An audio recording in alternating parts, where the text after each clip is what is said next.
First reading, a reading from the prophet Jeremiah, chapter 1, verses 4 to 5 and 17 to 19. The word of Yahweh came to me, saying, Before I formed you in the womb, I knew you. Before you came to birth, I consecrated you.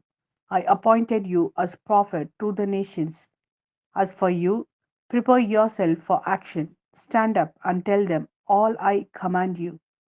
Have no fear of them, and in their presence I will make you fearless. For look, today I have made you into a fortified city, a pillar of iron, a wall of bronze to stand against the whole country, the kings of Judah, its princes, its priests, and the people of the country. They will fight against you, but will not overcome you. For I am with you, Yahweh declares to rescue you. This is the word of Lord. Thanks be to God. Second reading, a reading from the first letter to the Corinthians, chapter 12, verses 31, and chapter 13, verses 13. Set your mind on the higher gifts, and now I am going to put before you the best way of all.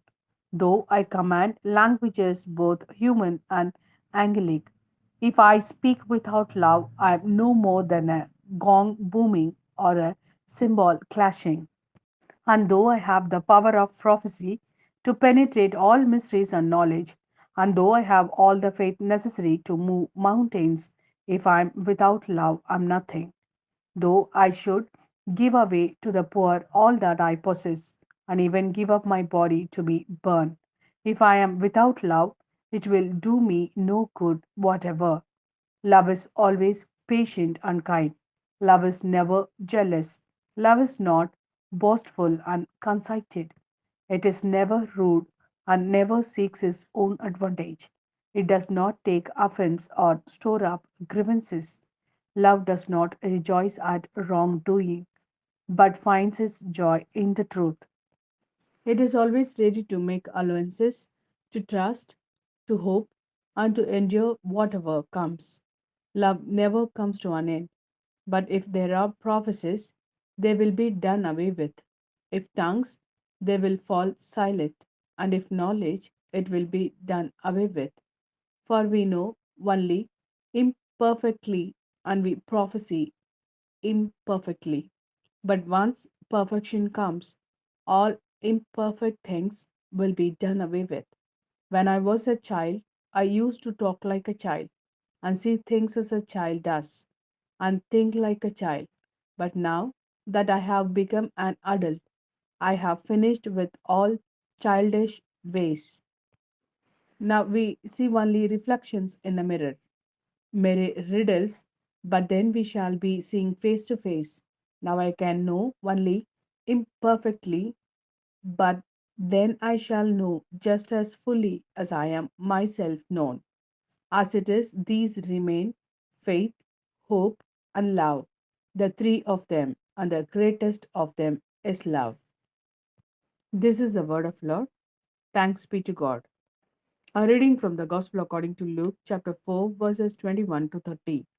Then he began to speak to them. This text is being fulfilled today, even while you are listening.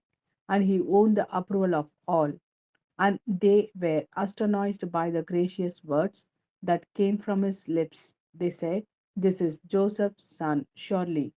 But he replied, No doubt you will quote me the saying, Physician, heal yourself and tell me.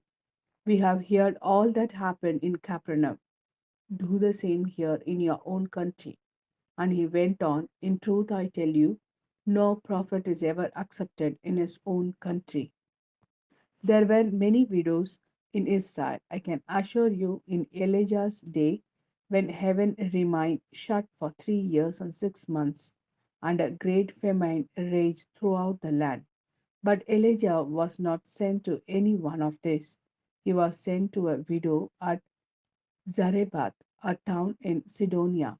And in the prophet Elisa's time, there were many suffering from virulent skin diseases in Israel, but none of these was cured. Only Naaman the Syrian. When they hear this, everyone in the synagogues was enraged. They sprang to their feet and hustled him out of the town, and they took him up to the brow of the hill their town was built on, intending to throw him off the cliff. But he passed straight through the crowd and walked away.